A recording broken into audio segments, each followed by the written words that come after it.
Welcome to this week's episode of Money Talk with Skylar Fleming. This week, we're going to talk about how to break the money talking ice. There's a whole lot of people who we can talk to about money. So in this episode, we'll look at all the different relationships where you can have a money conversation and how do you handle those conversations once they start. Plus, why is talking about money weird, or why does it feel that way? And why is talking about it helpful? Then finally, how do we get better about talking about money? With all of that, let's get right into today's episode.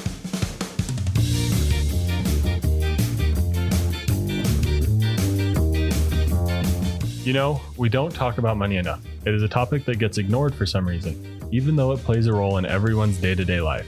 Well, this issue is what brought Money Talk to reality. I know you're probably busy and don't have much time to research and learn about all things when it comes to personal finances, but that's where this podcast, Money Talk, comes into play. I'm your host, Skylar Fleming. I'm here to do the research and learn all the extra stuff about personal finance for you. The goal is to simply get us talking about money. So let's get talking.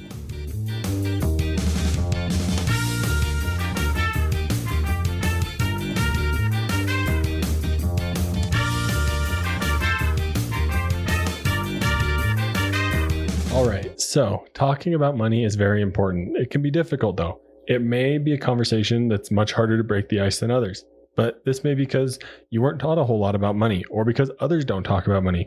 And if we all start talking about money more, then it's going to become a whole lot easier to break through that ice. So let's get into it and talk about the impact that money talks can have.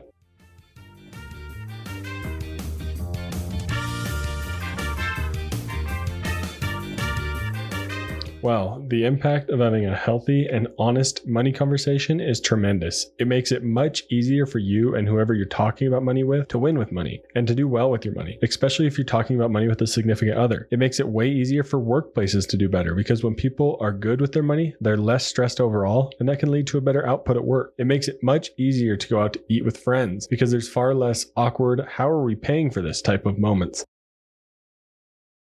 It can make it much harder to have a money conversation if you don't take the right approach, which we are going to cover later in this podcast episode. But first, let's talk about the different relationships where a money talk can occur.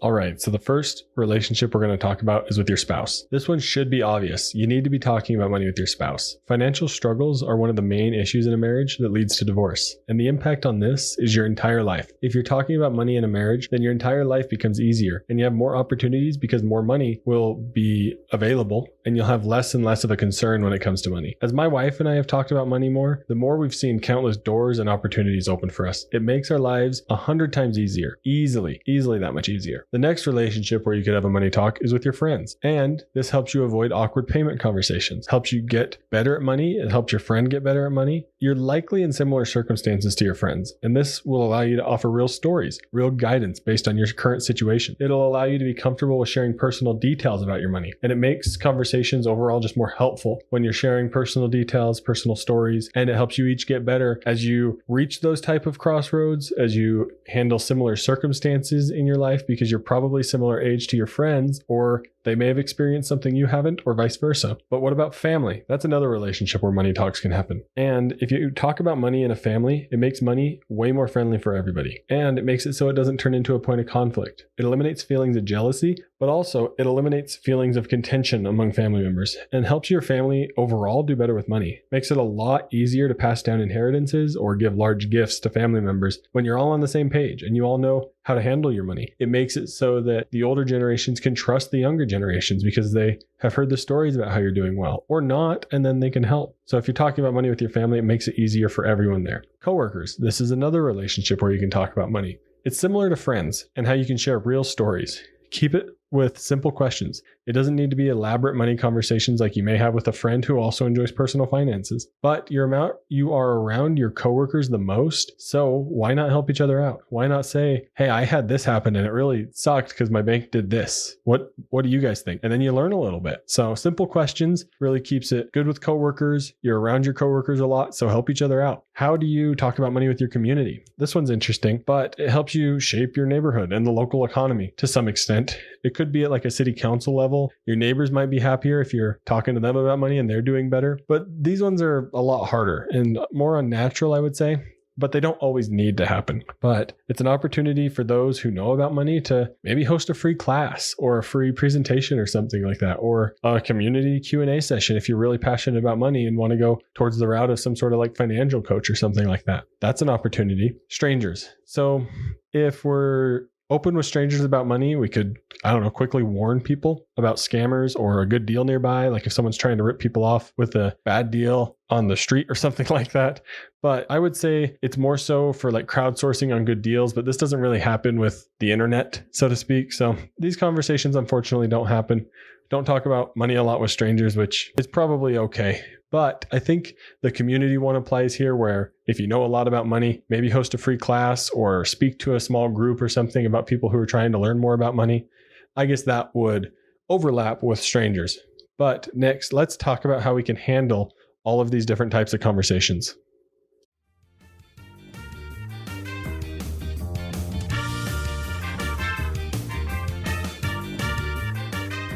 So how do you handle all of these different types of conversations and different relationships where you can talk about money? Well, let's go over those. If you're talking with a spouse, that's first. Be completely open and honest.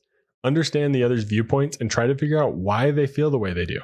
Ask some thought-provoking questions of why. Why do you think like that? Don't ask it in some sort of a petty way where you're like, well, why do you think about it like that? It's this simple, blah, blah. And then you just rant, just leave an open-ended question to try to understand each other. As for friends, don't reveal too much. Your friends probably don't care.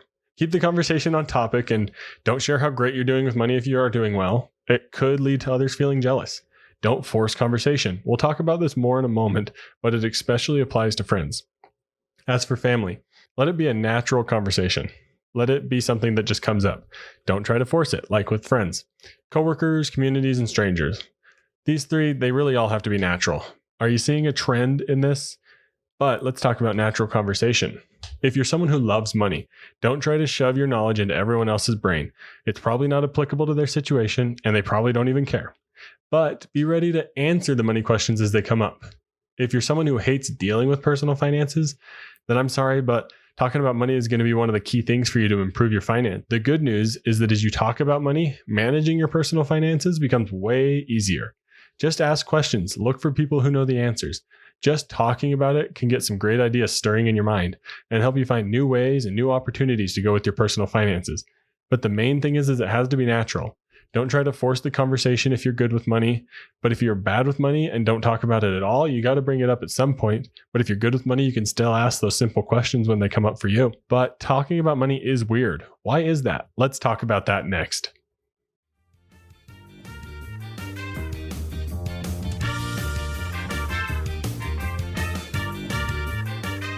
Why is talking about money weird? Well, it's weird because we don't talk about it. We get so worried about what the other person is going to think that we hide our money lives from each other, which isn't good. If we talk about money more, we're all going to get better. It's also weird because it isn't taught really well. This leads to a large gap between people who know about money and those who don't know about money. This makes it so those who don't are nervous to ask because they're afraid of either getting laughed at for not knowing, or they don't get the help they need because people think they shouldn't help them because they don't already know. Why do I always say that we need to talk about money more? Why is it helpful? Let's discuss that.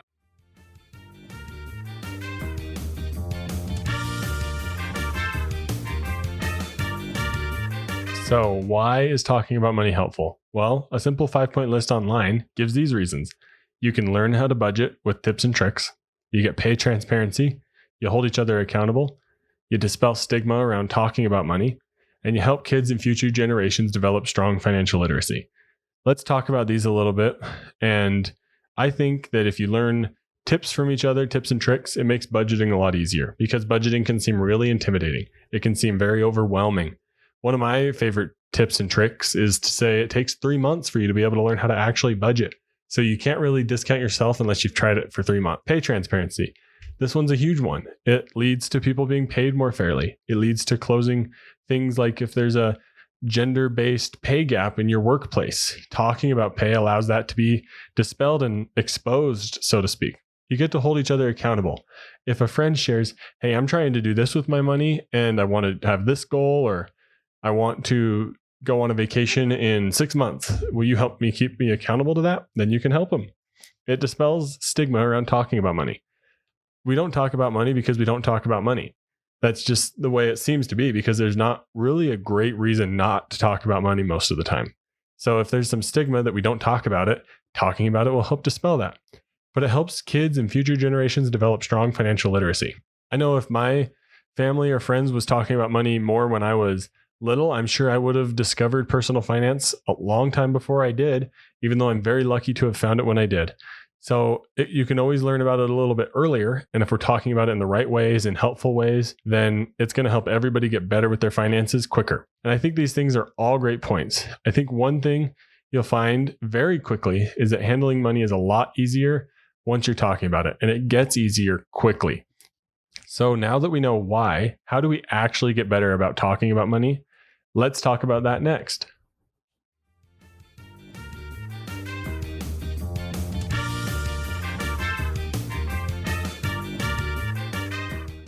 How can we actually get better about talking about money? A piece from creativereview.co, their article states, talking about money is rarely an enjoyable experience. Conversations with peers or colleagues can quickly spiral as it transpires whether one earns more or less than the other, leaving awkward tension in the wake. Asking for money is typically less fun. And so a culture of awkwardness becomes about speaking money.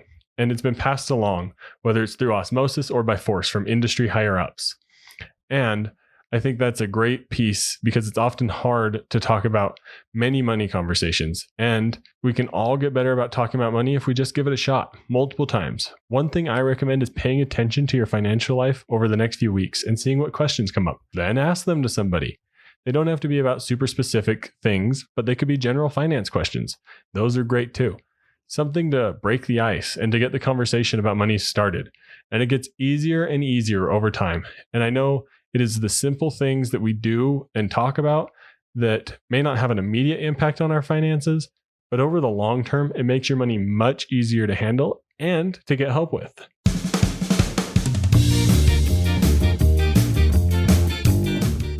I hope today's episode gave you some insights into how to break the money talking ice. I hope this podcast is also helping you out. And if it does, please leave a 5-star review and share it with a friend. I'm also sure that you can find plenty of value in over 40 old episodes. So please be sure to check those out on whatever podcast player you listen on. This podcast is still growing and I appreciate everyone who listens.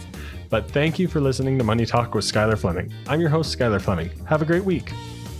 Thank you for listening to Money Talk. The Money Talk show is provided for informational and entertainment purposes and should not be used for personal or specific financial advice. Every situation is unique and different. Please make sure to do your own research for your personal financial situation.